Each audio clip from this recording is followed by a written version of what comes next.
Hello everyone welcome back to smart Odia YouTube channel. तो पिलामाने तुम षष्ठ श्रेणीर वार्षिक परीक्षा 16 मार्च रे रही से परीक्षा प्रश्न उत्तर गुड़िक आम देखी ना जहाँकि तुम एग्जाम बहुत हेल्पफुल हे। तो चलो डेनक भिडियो स्टार्ट करवा ता पूर्व जब चैनल नुआ अच्छे पे चैनल को सब्सक्राइब करदे और भिडियो को लास्ट जाए देख जमार स्किप करनी कहीं तुम सब सब्जेक्टर भिडियो गुड़िक आम नहीं आसुचु और बाकी सब्जेक्टर भी तुम जो देखिन डेस्क्रिप्शन में मुझे 6 क्लास प्लेलिस्टर लिंक देदेवी से तुम बाकी सब्जेक्ट भी देखिपर। देख ये तुम तुम ना लिख रोल नंबर ये विभाग ये तारीख और ये तुम विद्यालय नाम ये ब्लॉक और ये जिलार नाम लिख ये तुम टोटाल 50 मार्क परीक्षा हो जो 32 प्रश्न रहा। तो देख मुझे केवल ये सर्ट क्वेश्चन जोड़ा अच्छी 1 मार्क से मुझे जनईदेवी आंसर और लंग क्वेश्चन आंसर पाइबा तुमने टेलीग्राम चैनल जॉइन कर डिस्क्रिप्शन में लिंक अच्छे है। केवल ये सर्ट क्वेश्चन समस्त परफेक्ट आंसर मुझे जनईदेवी और लंग क्वेश्चन आंसर तुमको टेलीग्राम चैनल में मिल जाए। तो टेलीग्राम चैनल लिंक डिस्क्रिप्शन अच्छी जॉइन करनी कौन अच्छी देख 1 ରୁ 5 नंबर प्रश्न तले दि जाइथिबा संभाव्य उत्तर मध्य उपयुक्त उत्तर पाखरे ठीक चिन्ह दियो। 1 रे अच्छी 3,07,660 संख्याटी को चिन्ह बोली देखुच क ख ग और घ देछि एठरे ग रे अछि पिला माने 3,07,660 संख्याटी बुझिहेला। तापर 2 नंबर देखो कौन कही 4.6 को दशमिक रे लिखिले क्यों संख्या हेब एठरे क देखिपारुछ ख देखिपारुछ ग देखिपारुछ और घ देखिपारुछ एठरे पिला माने ख रे जोटा अछि 40.6 एटा हेब सठिक उत्तर। 3 नंबर तापर देख यहाँ तुम रहा ये चित्र उपरिस्थ चित्र रे कोण ए बीर सन्निहित कोणटी किए बोली पचारि। तो पिला माने यार सठिक उत्तर कौन है यार सठिक उत्तर है ऑप्शन ख बीईसी कोण हूँ ए बीर आमर कौन सन्निहित कोण बुझीगला। तापर पिला माने देख ये रेखांकित अंशर समुदाय चित्रर केते अंश। तो पिला माने ये केते अंश अच्छे देख जो 6 भाग अच्छे 6 भाग 2 भाग माने 2/6 2/6 को जब कैनसल करवा 1/3 हम ऑप्शन ख है यार राइट उत्तर बुझीगला। तापर 5 नंबर देख 15:20 को शतकड़ा प्रकाश कर यहाँ शतकड़ा प्रकाश कले केते हेब 75 शतकड़ा हेब जोटा कि घरे अच्छी। तापर 6 नंबर देखिए पिला माने 6 ରୁ 10 नंबर पर्यंत प्रश्न ठीक उत्तर लिखि शून्यस्थान पूरण कर। ये कौन कही स्वाभाविक संख्या समूह मध्य डेक्स संख्या को गुणनात्मक अभेद कहुए। तो पिला माने यहाँ 1 को कहुए है। तापर 7 नंबर देख अनुपूरक कोण दुईटर परिमाण समष्टि डेक्स हेब यहाँ पिला माने 90 डिग्री हम केते हम रे 90 डिग्री बुझीगला। 8 नंबर तापर देख 1 सेंटीमीटर इज इक्वल टू डेक्स मिलीमीटर। तो पिला माने ये कौन हम 10 मिलीमीटर है 1 centimetre is equal to 10 millimetre. Scale देखी ना 1 ରୁ 2 को तुम 10 भाग था से मिलीमीटर है। तब 9 नंबर कौन कही समान प्रकार 60 पेनसिल रु 5टी पेनसिल हम डेक्स भग्न संख्या। तो पिला माने हम के 5/7 बुझीगला। 10 नंबर कौन कही एक वृत्तर व्यास इज इक्वल टू व्यासार्धर डेक्स गुण। तो पिला माने यहाँ हम 2 गुण केते गुण 2 गुण बुझीगला। केमिति हम जानिछ ना गोटे वृत्त अच्छी एवं तार व्यासार्ध यहाँ एवं व्यास माने ऑल टोटल 2 पार्श्व को टच करथिबो हला। तापर पिला माने 11 ରୁ 20 नंबर पर्यंत प्रश्नर उत्तर देख एक सामंतरिक चित्रर समस्त बाहुर दैर्घ्य समान हेले चित्रटी कौन हो चित्रटी पिला माने रंभस हो कौन हो रंभस हो बुझीगला। तापर 12 नंबर देख यही त्रिभुजाकृति विशिष्ट प्रिजम रे चतुर्भुज संख्या केते बोली पचारि। तो पिला माने एठरे केते 3टी अछि चतुर्भुज केतेटी 3टी। 13 नंबर देख कौन कही 2टी 60 degree minus 60 degree 30 degree set square चित्र में प्रदर्शित है भली जोड़िले कि प्रकार चतुर्भुज पाइबा। ये देखुच ये जोड़िले केमी चित्र पाइब जो सेट स्क्वायर तुम कंपास रे थाए पिला माने ये पाइब तुम सामांतरिक चित्र कौन सामांतरिक चित्र है केते पाइब सामांतरिक चित्र कौन पाइब सामांतरिक चित्र। तापर 14 नंबर देख कौन कही 35 शतकड़ा को दशमिक संख्यार लेख 35 शतकड़ा को दशमिक संख्यार लिखिले केते हेब 0.035 हम है।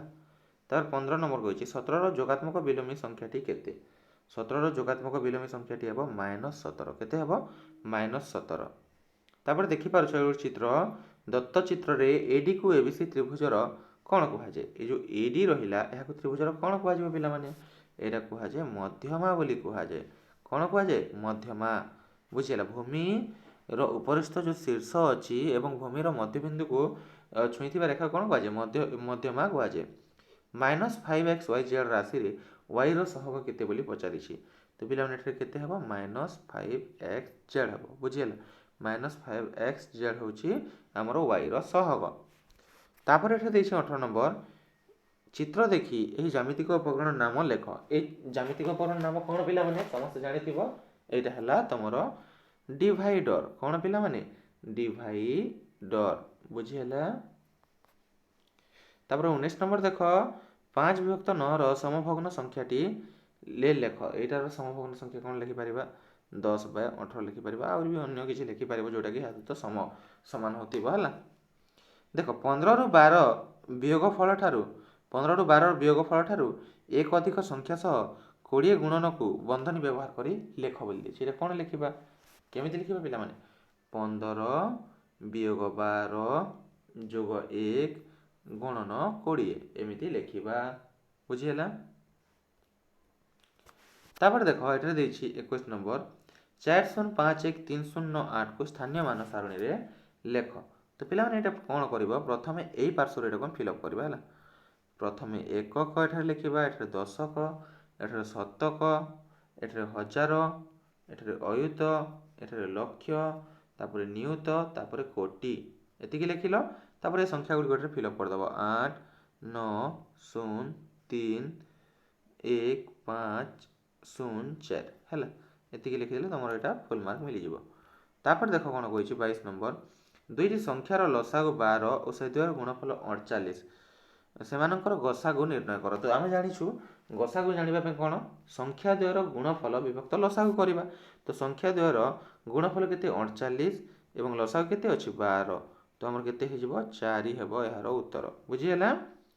ତାପରେ 23 ନମ୍ବର ଦେଇଛି 2/3 ଓ 3/5 ଉଭୟ ଭଗ୍ନ ସଂଖ୍ୟା ଲେଖି 15 ଘର ବିଶିଷ୍ଟ ଗୋଟିଏ ଲେଖାଏଁ ସମଭଗ୍ନାଂଶ କର। ଏଇଟା କ'ଣ କ'ଣ କରିପାରିବ? ପ୍ରୋସେସ୍ ବି କରିପାରିବ। ତୁମକୁ ଡାଇରେକ୍ଟ କହିଦେଉଛି 10/15 ଓ 9/15 ଆମେ ଲେଖିପାରିବା। ବୁଝିହେଲା। ଯାହାକି ଏଠି କ'ଣ ହେବ? 15 ଘର ହେଇଯିବ ନା ଏଠାରେ ବି 15 ଘର ହେଲା। ବୁଝିହେଲା।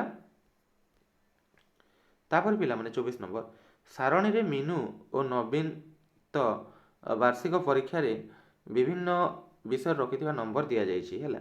ଦେଖ ମିନୁ ଏବଂ ନବନୀତ। ହେଲା। ସାହିତ୍ୟରେ କେତେ? 44 ମିନୁ ରଖିଛି, ନବନୀତ 38 ରଖିଛି। ଏଇଟା ସବୁ ଡିଟେଲ୍ସ ଏଠାରେ ଦିଆଯାଇଛି। ତ ଏବେ ଆମକୁ ସାରଣୀ ପଢ଼ି ନିମ୍ନ ପ୍ରଶ୍ନ ଗୁଡ଼ିକ ଉତ୍ତର ଲେଖିବା।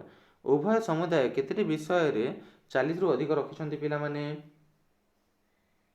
ସମୁଦାୟ ଦେଖ ଫାଷ୍ଟ ଦେଖିବା କେଉଁଠାରେ 40 ରଖିଛନ୍ତି। ଏଇଟା ଗୋଟେ 40ରୁ ଅଧିକ ଅଛି, ଏଇଟା ଗୋଟେ 40ରୁ ଅଧିକ ଅଛି, ଏଇଟା ଗୋଟେ 40ରୁ ଅଧିକ, ଏଇଟା ଗୋଟେ 40ରୁ ଅଧିକ। ହେଲା। ଆଉ ଗୋଟେ ଏଠି 40ରେ ସମାନ ଅଛି, 40ରୁ ଅଧିକ କହିଛି, ତ ଏଇଟା ହେବନି। ହେଲା।